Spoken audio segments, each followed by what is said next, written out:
Je voudrais remercier Dominique pour la création de cette association, parce que je pense qu'on a bien besoin de réfléchir en effet sur l'accompagnement, ce que ne fait pas la Société française de coaching, ce que ne fait pas l'ICF et d'autres organisations professionnelles. Je pense, j'espère, Dominique, que l'accompagnement dans cette association dépassera le coaching et qu'on ira du côté de la pédagogie, du côté du soutien, ou je ne sais.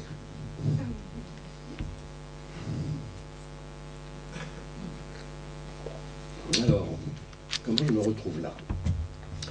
Je me retrouve là parce que, figurez-vous, Dominique m'a invité et j'ai vu Vincent de Goléjac dire « Qui ai-je » Alors ça m'intéressait, qui ai-je? Et comme Dominique me demandait de venir, je me suis dit, qui est nous? Bon, Vincent n'est pas là, donc je suis tout seul avec le nous. Je vais vous raconter une histoire, pour commencer, et qui a trait à Renault. Je suis allé voir Renault, un DRH, en écrivant un bouquin sur la culture d'entreprise, et je dis à ce DRH au bout d'une heure, dites-moi, Louis Renault, le fondateur, est-ce qu'il y a des restes de Louis Renault dans la culture, dans les façons de faire? Alors, je le mime, j'étais là,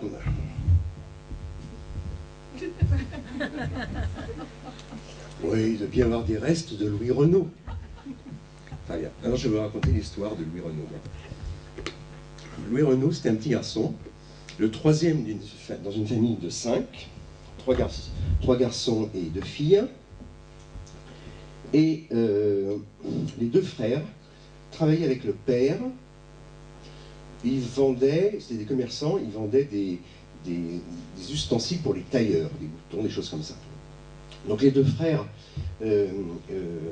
vivaient leur vie commerciale avec leur vie familiale et commerciale avec le père, et lui, il était un peu taciturne au fond du jardin.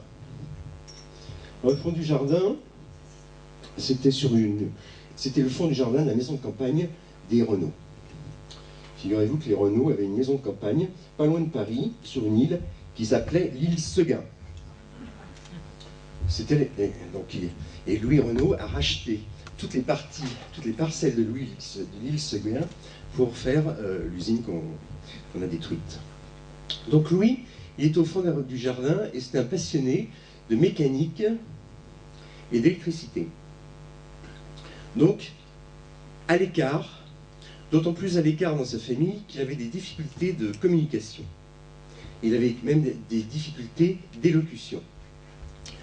Donc, il était à l'écart et il bricolait. Un jour, il avait, je ne sais plus, 18-20 ans, il fait un pari que la voiturette qu'il avait construite dans le garage, elle allait monter la rue Lepic. La rue Lepic, ça doit être la rue qui a le plus de dénivelé à Paris. Et donc il fait ce pari le 31 décembre 1898.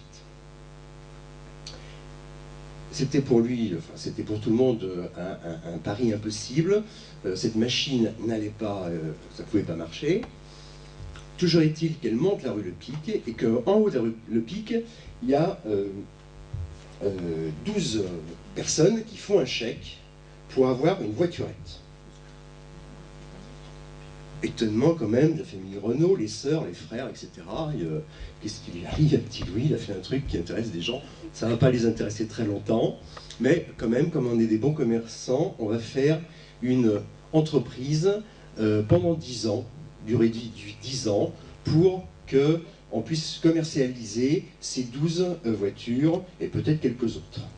Donc, les 2 frères disent à Louis, t'inquiète pas, continue à travailler au fond du jardin, on fait une entreprise, tous les deux, toi évidemment qui connais rien, continue à bricoler. Donc la première entreprise Renault s'est faite sans Louis. sans Louis. Figurez-vous qu'entre 1998 et 1914, petit Louis invente pas moins de 58 modèles de voitures. Je ne sais pas si vous repérez, ça fait donc 16 ans. En 16 ans, il fait 58 modèles de voitures. Et puis évidemment, en 1908, la société était finie, elle avait duré 10 ans, et là, il a réussi à pousser ses frères en disant « quand même, je voudrais bien être au capital, et je voudrais bien être membre de cette société que vous faites gentiment sur mon dos ». Ce qui fut fait, il faut savoir qu'à cette époque, il faisait en plus des voitures, des courses de voitures. Alors il y avait des Paris-Berlin, il y avait des Paris-Moscou, des Paris-Le Havre. Tous les week-ends, il y avait des courses de voitures. Et les frères Renault gagnaient souvent les courses. D'ailleurs, il y en a un, l'aîné, qui est mort dans une course. Donc une grande appétence pour les courses de voitures avant la guerre. Au début de la guerre de 14, Louis Renault arrive à convertir ses usines très rapidement pour produire de l'armement, hein, et donc aider le pays dans l'effort de guerre. Ça sera une des premières fois que, en effet, les usines Renault vont jouer un rôle national dont elles ne vont pas se départir pendant des années, hein, puisqu'on a bien vu, on les connaît, que Renault a souvent été un modèle, toujours peut-être pas quand même, pas oublier la guerre de Deuxième Guerre mondiale, mais a souvent été un modèle pour le fonctionnement des entreprises en France et voire même du pays. Je finirai cette histoire de Louis Renault en vous disant que, en prenant de l'âge et comment dirais-je, en se développant personnellement grâce à sa réussite, il était devenu absolument insupportable. Il était toujours un très mauvais communicant avec ses employés. Et vous pouvez imaginer dans les années 1930, 1935, Louis Renault, sur une estrade sans doute comme ça, peut-être plus haute, dire à ses ouvriers avec le gros cigare: « Messieurs, si vous êtes là, moi si je suis là, c'est parce que j'ai envie. Et vous, si vous êtes là, c'est parce que j'ai envie. » Donc évidemment, ça a aidé la CGT à se muscler à l'époque. Alors, pourquoi je vous raconte cette histoire de Louis Renault? Parce que je la trouve touchante d'abord. Et puis, parce qu'il ne vous a pas échappé que on a parlé d'un homme qui a inventé énormément de modèles de voitures. Comment, en 2005-2006, quelle est la baseline de Renault? C'est créateur d'automobiles. Et en 2006, on a un DRH qui dit « Oui, Renault ?» Bon. Il ne va pas échapper non plus que les frères Renault gagnaient des courses tous les week-ends, dans toute l'Europe. Hein, et que Renault, encore dans les dernières années, a été 6 fois champion du monde. Hein. Donc, oui, Renault. Il ne nous a pas échappé, malheureusement, les difficultés de Renault en termes de communication interpersonnelle. Hein, malheureusement, pour un certain nombre de gens qui y travaillent. Donc, quand on regarde bien, on voit, on pourrait parler de l'innovation, on pourrait parler de la passion pour la mécanique. Hein. Donc on a là 4 caractéristiques de cet homme, Louis Renault, 4 caractéristiques qu'on retrouve un siècle et 10 ans plus tard. Alors, je vous signale d'ailleurs au passage qu'il y a un bouquin extrêmement intéressant de Didier Toussaint, qui s'appelle L'inconscient de Renault.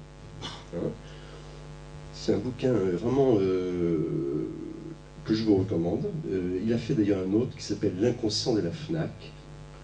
Bon, c'est un consultant qui se spécialise, un consultant, je ne sais pas s'il n'est pas psychanalyste, je ne suis pas sûr, mais enfin, il pourrait,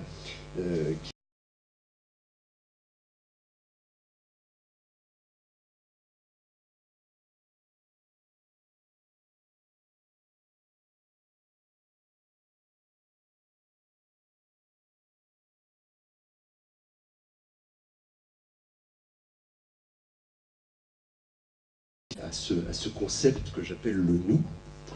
C'est très récent, puisque, je vous dis, l'idée m'en est venue en voyant la conférence de Vincent de Coléjac.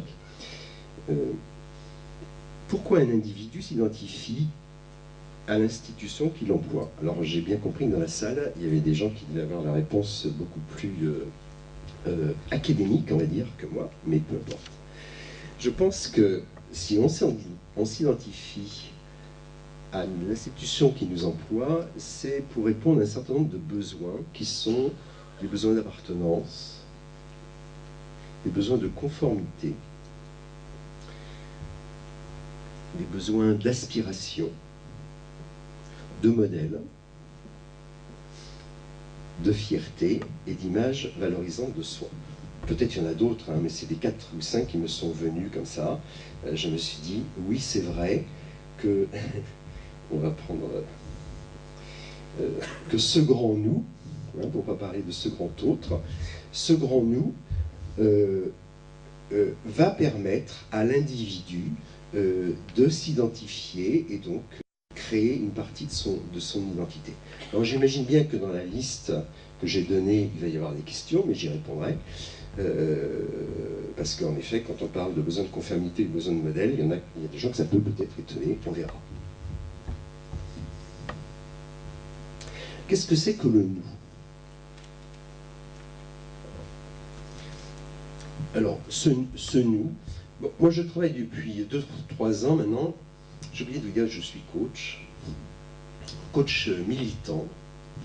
C'est-à-dire que depuis 20 ans, je fais du coaching, j'enseigne le coaching dans un institut de formation coaching, que j'ai fait 3 bouquins là-dessus, et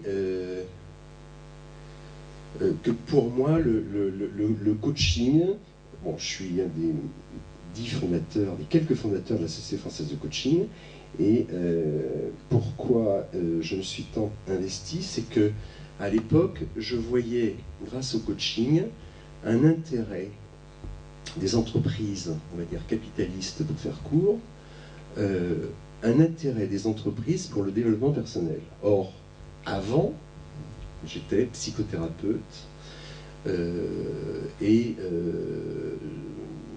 j'ai basculé de la psychothérapie, d'ailleurs où je suis resté parce que j'ai mis tellement longtemps à apprendre ce métier que je continue à l'exercer.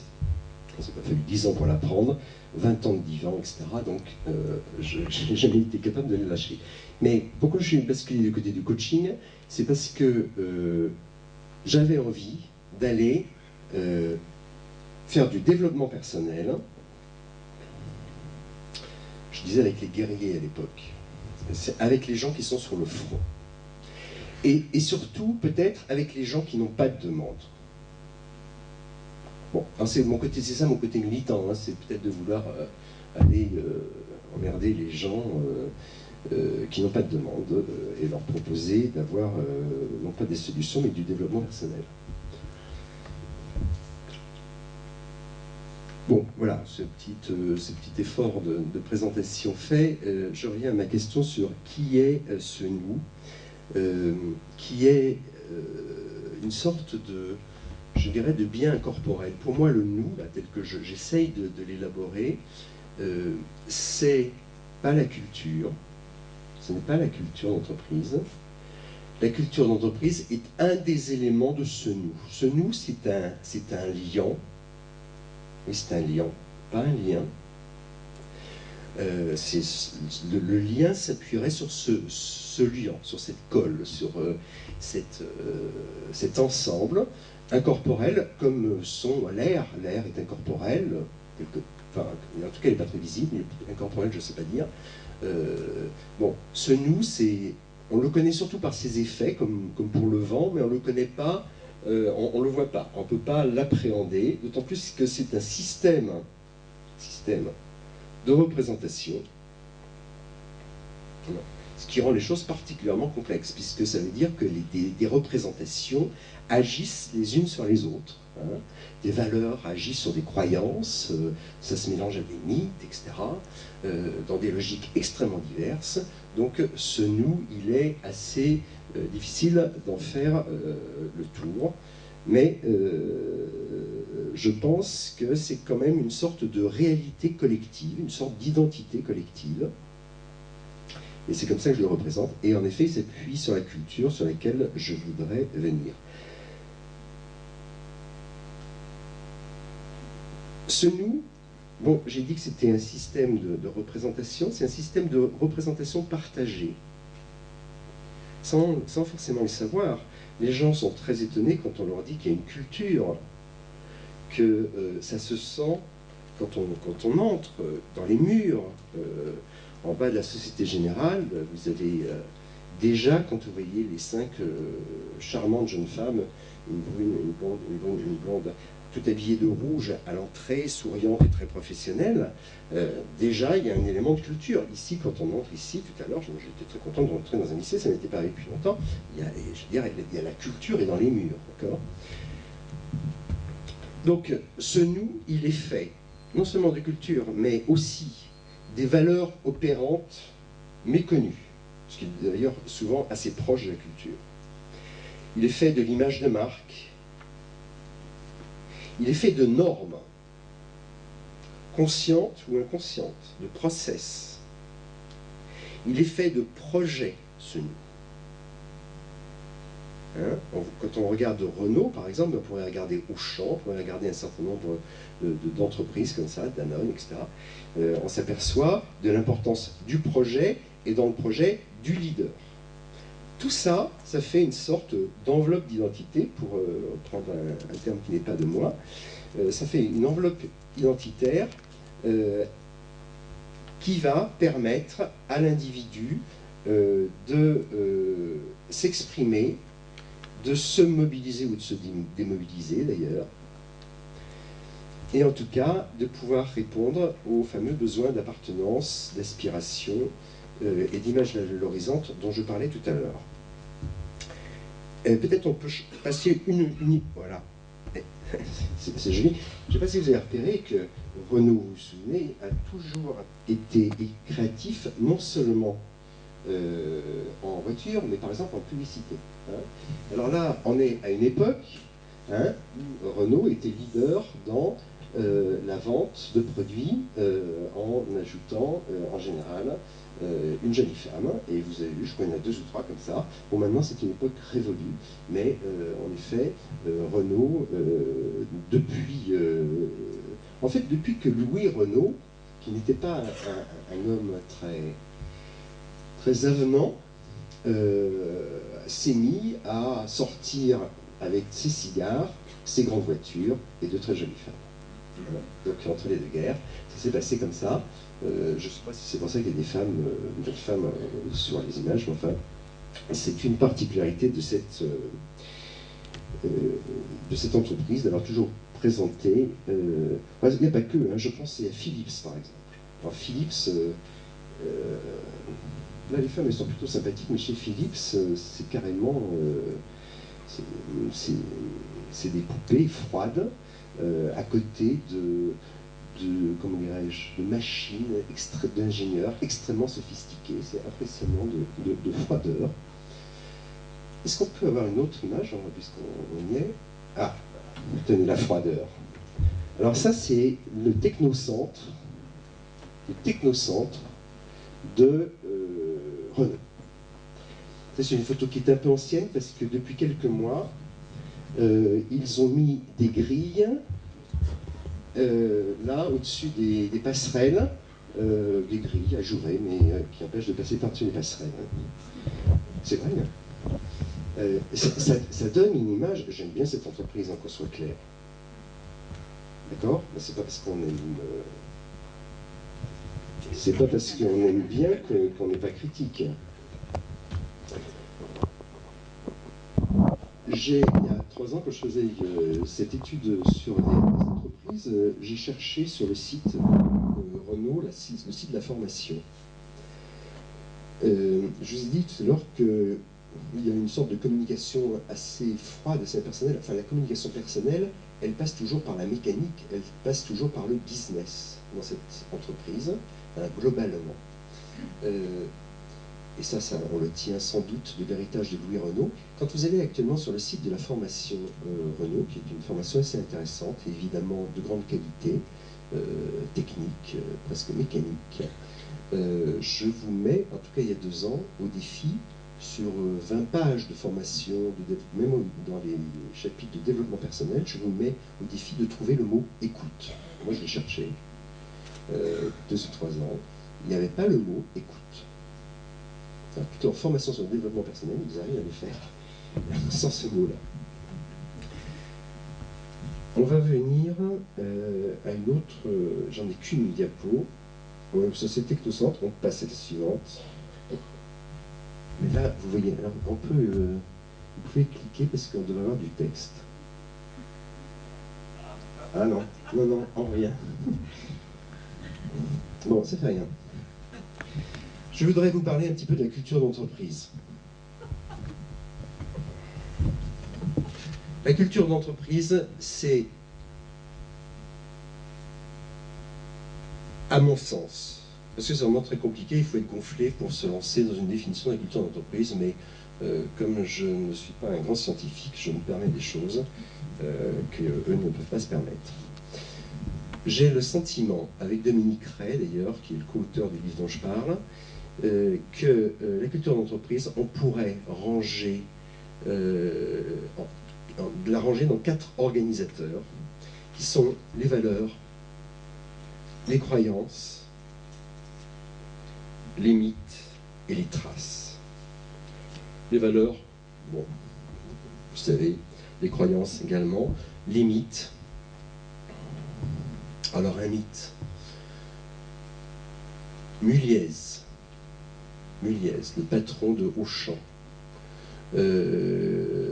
qui ne savait pas bien quoi faire, qui ouvre un hangar dans lequel il se met à vendre des salades, des fruits, des produits alimentaires dans un hangar. En n'y connaissant absolument rien, en étant obligé de s'appuyer sur un certain nombre de collaborateurs beaucoup plus professionnels que lui. Bon, et bien c'est une histoire qu'on nous raconte partout dans le groupe Auchan, et en expliquant, d'ailleurs ce qui est certainement vrai, que c'est une des causes du grand sens de la délégation et du partage du pouvoir dans cette entreprise. D'ailleurs, au niveau du partage du pouvoir, on y reviendra, mais il faut savoir que cette entreprise, Muliez dit qu'une de ses valeurs, c'est le partage du pouvoir, du savoir et de l'avoir. On reviendra sans doute, si on a le temps, sur cette entreprise qui du point de vue de la culture, est extrêmement intéressante. Donc je vous le disais, c'est un mythe, hein, c'est devenu un mythe cette histoire au sein du groupe. Et puis il y a des traces. Qu'est-ce que j'appelle des traces? Ce sont des empreintes nationales qui sont indélébiles, toujours indélébiles, quel que soit le pays. On le retrouve toujours au travers de la culture de l'entreprise, des entreprises qui naissent en son sein, même au niveau des multinationales. Autre trace, c'est la culture des professions dominantes dans l'entreprise. Par exemple, la culture d'ingénieur, on va retrouver des traces propres à ce milieu dans toutes les entreprises qui vont utiliser ou qui vont baser leur business, leur travail sur les ingénieurs, ces professeurs d'ingénieurs.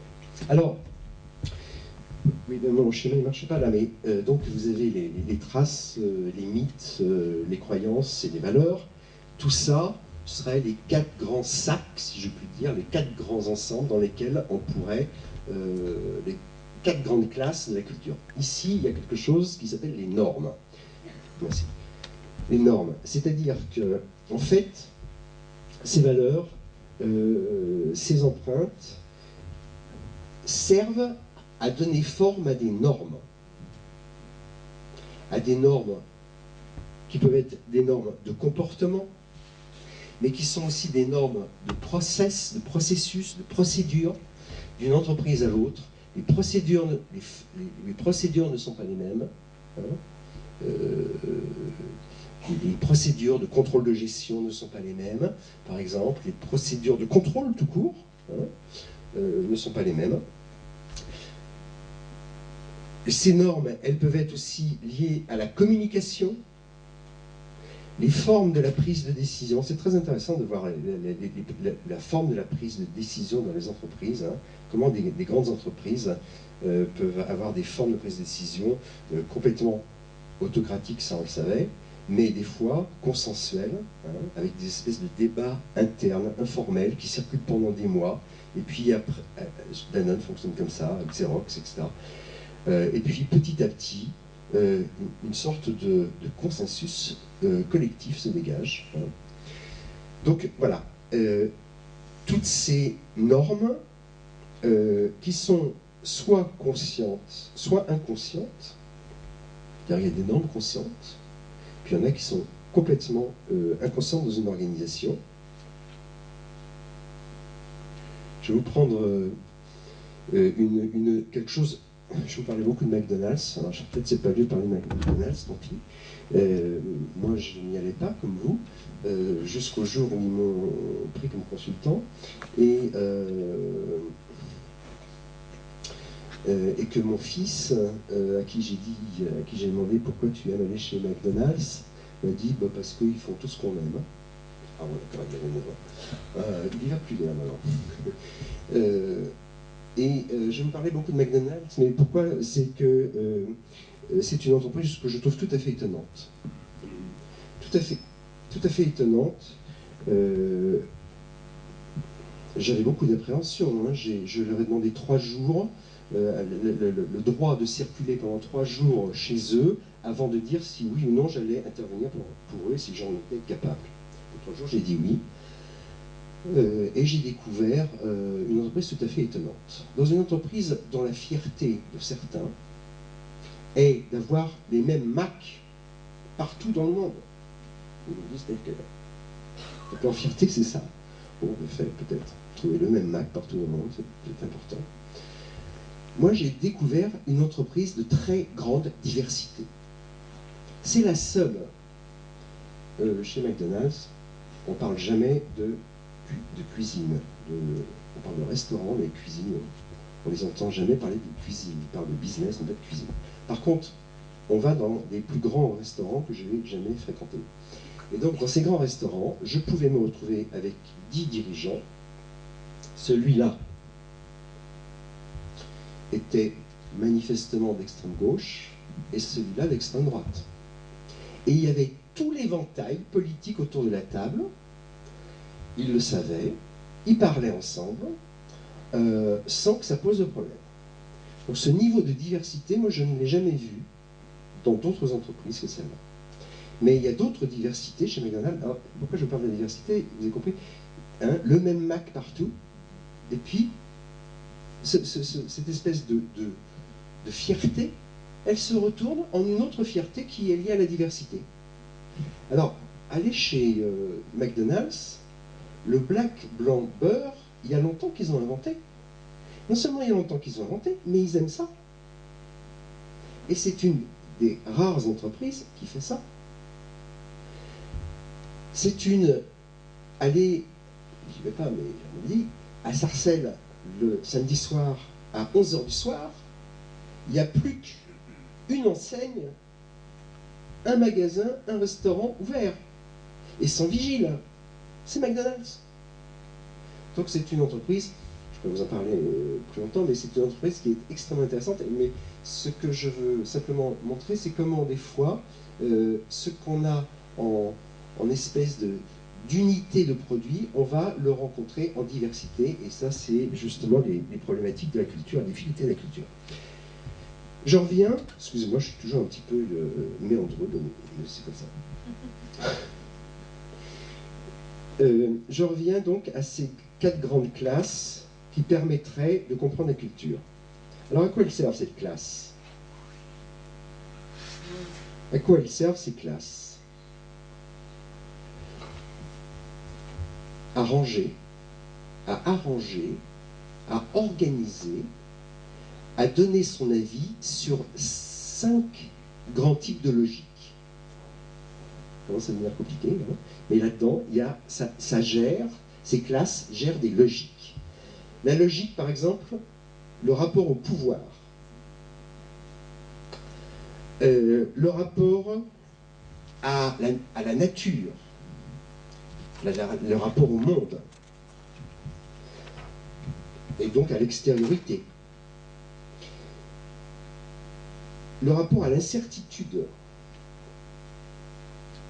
Les entreprises sont très, comment dirais-je, intéressées par la certitude et des fois très inquiètes de l'incertitude.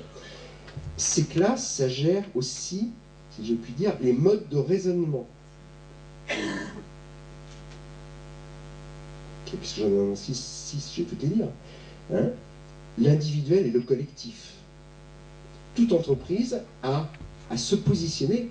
Alors en fait, elle ne se positionne pas volontairement, elle est positionnée de par sa culture, éventuellement par les croyances et les valeurs de son, soit de celui qui l'a fondé, soit de ceux, comme chez Renault d'ailleurs, qui l'ont refondé. Hein, le leader étant quelqu'un qui a la capacité de faire, et sans doute un des seuls, qui a la capacité de faire évoluer une culture. Je crois que j'ai oublié le rapport entre l'humain et la production.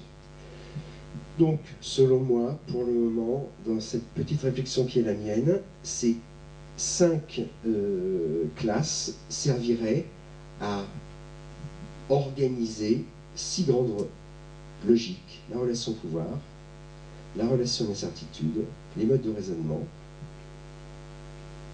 la relation au monde, l'individuel et le collectif, l'humain et la production. Bon, c'est complètement arbitraire, hein, parce que enfin, c'est une tentative de clarifier quelque chose, un système de représentation qui est extrêmement complexe. Bon, il y en a d'autres qui se sont essayés avant moi, comme Hofstede, qui est un Hollandais, etc., qui a fait tout un travail sur IBM. Et d'ailleurs, on lui reprend quelques-unes de ces classes. Je ne sais pas si le temps permet... Ah voilà, merci. Donc j'allais dire, je ne sais pas si le temps 5 minutes. Oui, permet, non mais je vais vous annoncer la frustration quand même, d'entrer dans le détail de ces différentes classes. Et la réponse est non. Tout à fait. Donc, si on le souhaite, hein, on pourra en parler lors des questions. Je vais revenir dans ce cas-là sur le nous. Sur le nous, à quoi sert-il, hein, ce nous qui fait donc, dont la culture est un des piliers? En fait, il est utile pour tout ce qui est de l'ordre de la cohésion, de l'adhésion, la cohésion entre les gens, de l'adhésion, on pourrait même des fois dire de l'adhérence, des collaborateurs à l'entreprise. Il est utile pour le niveau d'engagement. Il est utile pour tout ce qui est coopération, je dirais performance, mais je n'ai pas la même définition de la performance que ce que j'ai entendu précédemment. Pour moi, la performance n'est que le niveau de mise en œuvre de ses qualités, de ses talents et de ses compétences. Hein? En ce moment, je fais une bonne, une piètre, une mauvaise performance. C'est que ça la performance. Ce qui excite toujours, c'est d'en faire une bonne.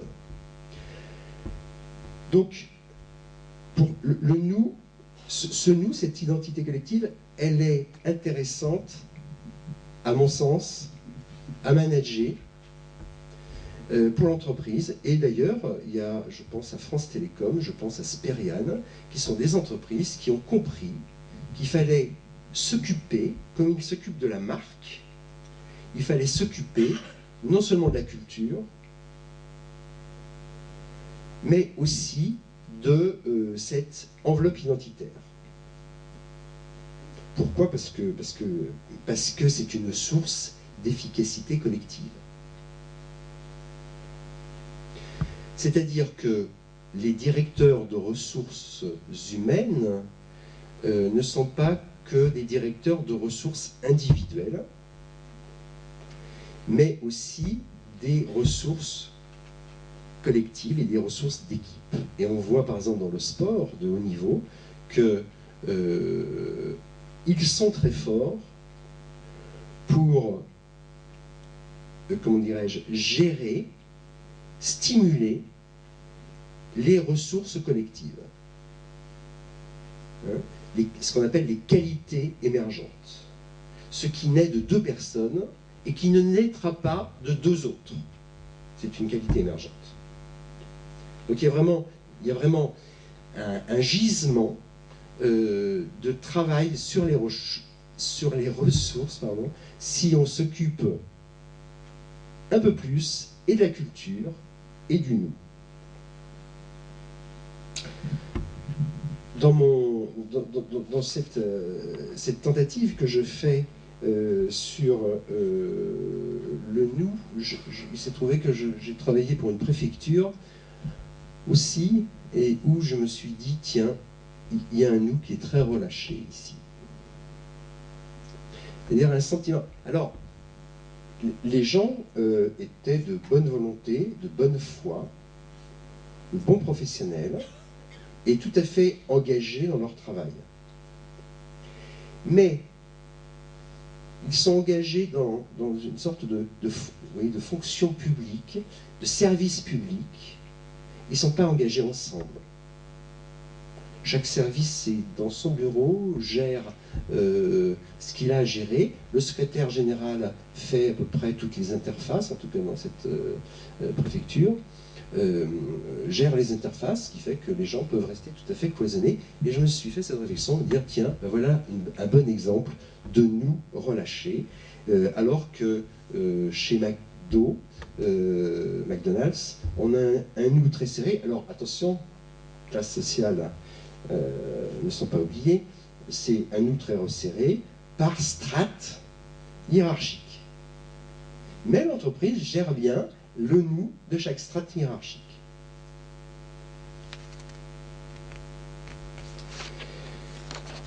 Voilà, je ne voudrais pas dépasser le temps. Ce que j'essaye de montrer, c'est comment l'accompagnement, comment il peut exister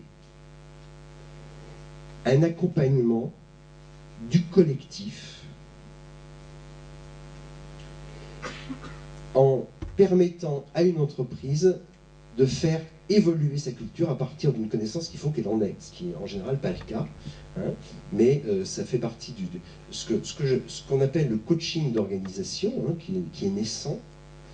Le coaching d'organisation, c'est un coaching qui vise à faire travailler ce collectif, presque avec des méthodes similaires à ce qu'on utilise pour des individus. Je pense par exemple à l'insight. Bon, l'insight, on le sait, va permettre,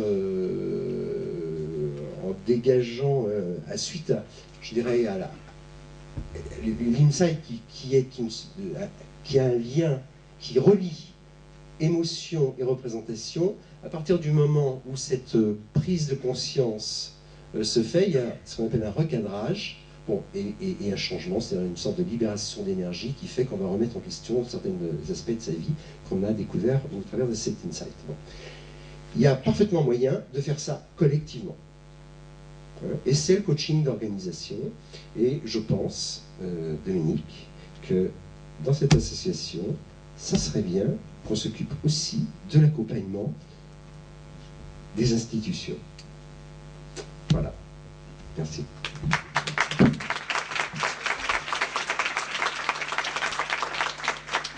D'un dirigeant qui a, comme vous voyez, fait évoluer sa culture Et il a des problèmes parce qu'il n'avait pas pris un coach. Et puis après, il y en a une autre qui va vous donner une très bonne image de ce que c'est que la culture et la résistance à la culture.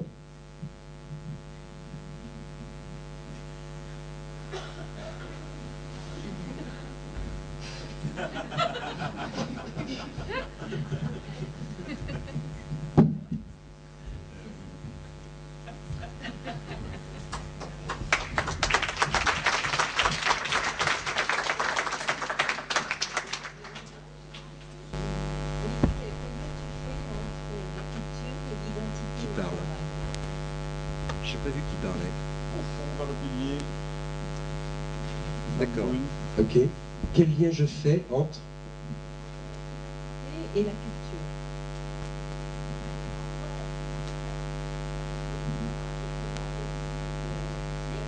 L'autorien individuel influe sur la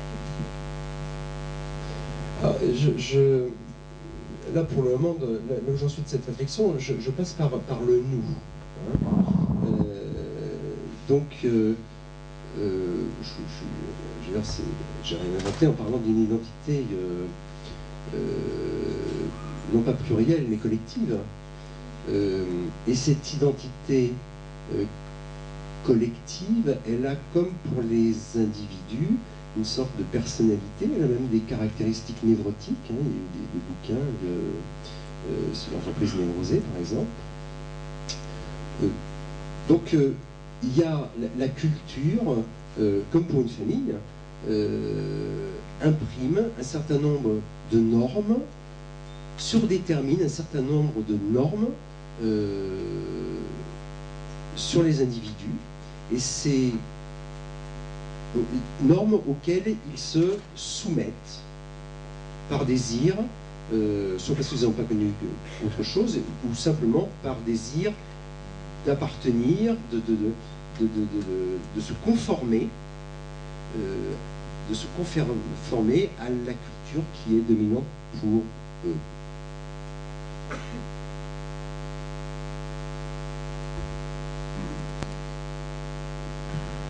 C'est une réaction, pas une question.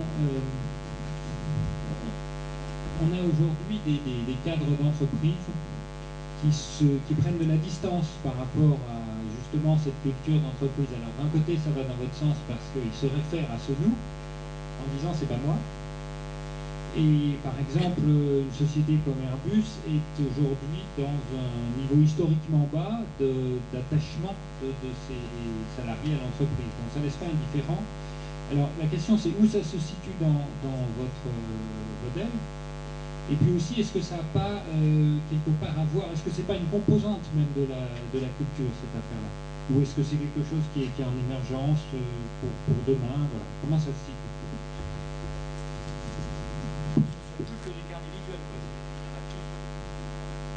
Je ne suis pas sûr d'avoir complètement compris la question. Je ne suis pas sûr qu'il n'y en ait pas deux d'ailleurs. Bon, Airbus, je ne connais pas, sauf qu'il se trouve que j'ai fait 2 ans de recherche sur la différence culturelle entre les Français et les Allemands quand j'étais jeune. J'ai l'impression, en effet, d'une juxtaposition qui pourrait bien éclater. Le travail sur la culture entre les Français, les Allemands et les Espagnols, au moins, à mon sens, n'a jamais été fait. Et c'est un travail que nous, coachs, nous pouvons faire. Moi, j'ai fait ça entre Thalès et l'état-major de l'armée saoudienne. Alors, on n'a pas mélangé ni l'état-major et Thalès, mais je veux dire qu'il y avait des difficultés culturelles très profondes entre eux, hein, dans les fusions, ça ne se sait pas, mais un certain nombre de coachs sont maintenant capables de permettre à ce que des cultures, non pas se mélangent, parce que ça, il faudra 20 ans, et encore, mais en tout cas, se reconnaissent, et non seulement acceptent de fonctionner ensemble, mais je dirais désirent fonctionner ensemble. Ceci étant, c'est étonnant de voir la persistance des cultures originales. Chez Auchan, il y a les Auchan, non, pardon. Chez Auchan, il y a les natifs Auchan et les Auchmout. Les Auchmout, c'est ceux qui viennent de chez Mammouth. Et ils se reconnaissent. Ah, ça, c'est un Auchmout. Ah, ça, c'est un natif Auchan. Natif Auchan. C'est une sacrée secte, hein, Auchan.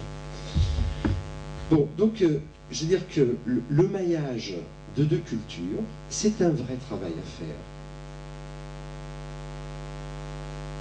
Et je veux dire, bon, tous les médiateurs, tous les intermédiaires, tous ces métiers-là savent très bien conduire deux individus, deux entités, à se reconnaître, à s'apprécier et apprécier leurs différences.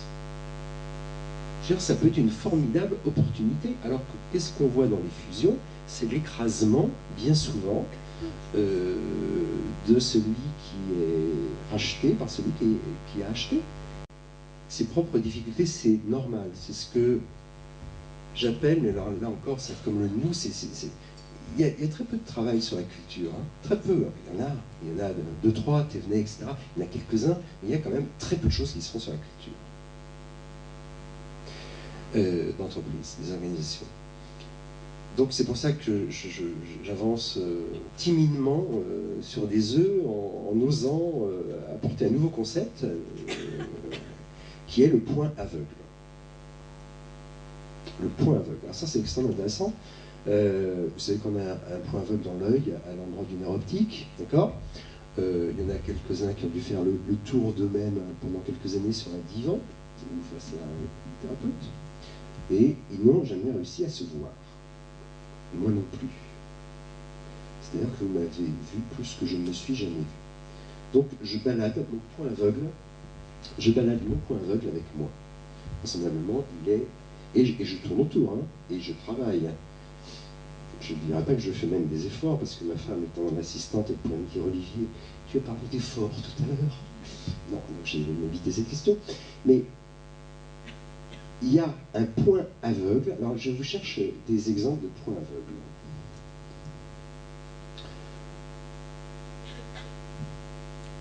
L'impersonnalisation mécaniste de Renault.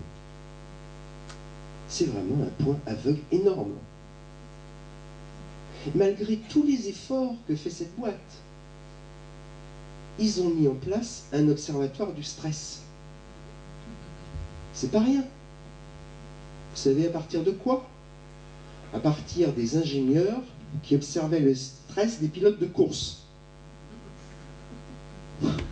Il faut bien mettre des grilles au-dessus des passerelles parce qu'il va y encore y avoir des pépins tant qu'ils trouvent comment on peut aller travailler sur le stress du gars qui, au nom de son appartenance énorme, parce qu'il y a un type qui se suicide quand même, surtout les premiers. Maintenant, il y a un petit côté chantage, j'ai l'impression malheureusement qui commence à apparaître. Hein. J'en ai connu un cette semaine, on ne citera pas une entreprise, une grande compagnie d'assurance, hein, une personne qui a prévenu son DRH qu'elle avait besoin de cette réponse et qu'elle allait voir son psychiatre samedi. Son psychiatre est prévenu de ce qu'elle consulte le psychiatre. Là, ça m'a semblé quand même un petit peu douteux. Donc, ce que je dis, c'est que le point aveugle, il est au sein de la culture. C'est l'intérieur de la culture. Mon point aveugle, c'est l'intérieur de moi. Je ne vois pas. Je ne me vois pas. Je ne vois pas là où mes croyances font défaut et les crises des organisations viennent toujours de ce qu'elles n'ont pas géré à temps leur point aveugle. La Société Générale en parle, nous en a parlé très très bien sur, et Renault pourrait en parler. Hein, comment Renault a-t-il fait pour rater Volvo, pour rater les USA, 3 fois rater les USA. La Dauphine, l'espace Renault, et je ne sais plus lequel. D'accord? Et ils sont obligés de passer par Nissan pour y arriver. Bon. Et bien ça, c'est le résultat de point aveugle. Auchan, excusez-moi, Auchan, Danone, pas rien. Renault, 3 grandes entreprises françaises qui disent les USA, on ne sait pas, on ne peut pas, on n'y va pas. Un cadre, un dirigeant américain ne reste pas plus d'1 an et demi dans nos rangs, dit Danone. D'accord? Donc il y a un vrai travail à faire sur qu'est-ce qu'ils ne voient pas d'eux-mêmes. Je voulais que tu précises, je ne voulais pas accaparer du tout le micro, mais Artaud disait ma meilleure protection, c'est la distance qui me sépare de moi-même. Pour reprendre ta métaphore du point aveugle, voilà. Comment concrètement ça se gère, cette problématique? Eh bien, en faisant comme avec les individus, en mettant les organisations sur le divan. C'est-à-dire, c'est pas une boutade, c'est-à-dire que les organisations ne font justement pas cette prise de recul. C'est tout le sens du coaching d'organisation. C'est comment permettre. Et je l'ai dit, c'est rentable, il y a du business qui se perd. Il faut bien parler comme parlent les gens à qui on s'adresse. Hein. Donc, ça vaut le coup. Mais ce recul, tu sais très bien qu'ils ne le prennent pas. Et si des fois ils le prennent, on voit certaines organisations, oui, on va le prendre tout seul, entre nous. Hein? Psychanalyste sans analyste. C'est quand même plus facile pour le narcissisme.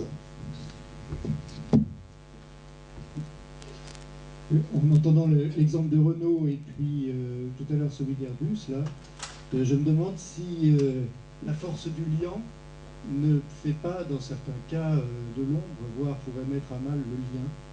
Et est-ce que c'est bien sur le lien qu'il faut que nous travaillions en tant qu'accompagnants et non pas sur le lien? Le lien entre les personnes, le lien de la personne à l'entreprise ou à l'institution, le lien aux autres. J'aimerais bien entendre ta réponse là-dessus. Oui, mais il y a les deux. Il y a les deux. Et alors, vraiment, c'est là que le coaching devient difficile. Il y a les deux. Alors déjà, je vais répondre à ta question, puis élargir ensuite. Le lien, c'est un travail de l'organisation sur elle-même. Le lien, c'est un travail de l'individu dans sa relation à l'organisation. Donc ce sont deux choses différentes. Deux choses tout à fait différentes.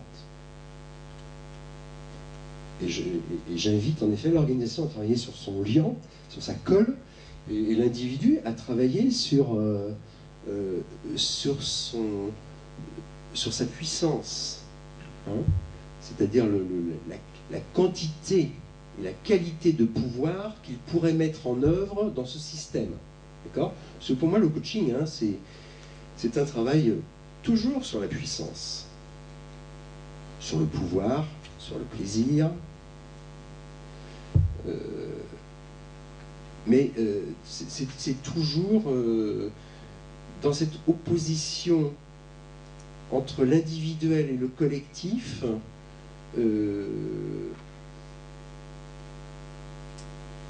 Il y a toujours ce travail d'autonomisation à faciliter, à permettre, parce qu'il n'y a que des collaborateurs autonomes qui vont accepter d'être interdépendants, et de façon performante, et volontaire. Hein. Quand tu nous as parlé de la culture, sans doute par faute de temps, mais justement je voudrais te poser la question, tu n'as pas évoqué la dimension du symbolique, c'est-à-dire justement de ce qui relie du rapport à la loi, du rapport évidemment aux règles qui se déclinent à partir de la loi et qui fait que ça tient, ou justement quand il y a un déficit du symbolique, ça ne tient plus et les individus ne se repèrent plus. Alors écoute, je n'en ai pas parlé dans ces termes-là, c'est vrai, mais tu vas le reconnaître au travers des logiques que j'ai données, parce qu'il est transverse à plusieurs des logiques. Moi j'ai mis 10-15 ans à plus être traité de psy dans les entreprises. C'est un vrai travail, 10-15 ans. Hein. Et encore, bon. Donc on va laisser cette souffrance de côté. Mais le symbolique, si, tu l'as. Je parle de relation au pouvoir, d'accord? Je parle de relation à l'autre. Je parle de relation au monde, d'accord? Dans les logiques. Et tu vois bien qu'à tous ces endroits-là, le symbolique affleure. Le symbolique est là. À ce sujet d'ailleurs, c'est pas lié à ta question, si ma réponse te satisfait, quand je parle de la relation au pouvoir, le pouvoir, c'est considérable. C'est quoi le pouvoir? C'est le pouvoir d'influence, le pouvoir de décision. C'est évidemment, on ne va pas oublier, l'autorité hiérarchique. C'est tout ce qui est lié à la co-responsabilité, tout ce qui est lié à la puissance, mais aussi tout ce qui est lié à la règle, au contexte, hein, le pouvoir. Enfin, je veux dire que dans le pouvoir, il y a tout ce qui fait influence sur d'autres. D'accord? Donc, c'est sûr que vouloir classifier la culture en syllogique, c'est pas très sérieux. Tu pourrais dire la même chose sur le genre. Hofstede a fait des études en disant il y a des entreprises plus ou moins féminines, plus ou moins masculines. Moi, je m'en fous. C'est des entreprises humaines. Qu'elles ont des aspects plus féminins, etc. En effet, c'est des éléments de leur culture. Hein. Mais pour moi, ça rentre en effet dans tout ce qui est de l'ordre de l'individuel et du collectif. Hein.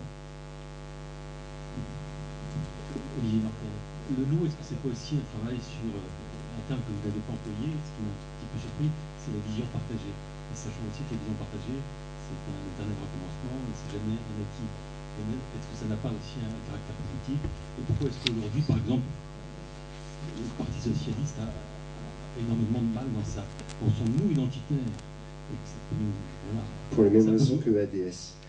Ça, je ne sais pas. Oui, alors j'ai pas été assez clair, mais c'est parce que mon propos est des fois un petit peu difficile et complexe.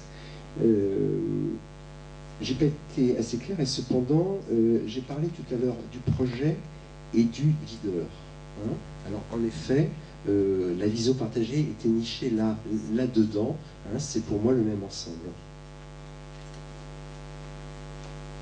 J'ai parlé des évidences partagées, mais là aussi c'était un partage au niveau des normes, des comportements, de tout ce qu'on appelle la conformité.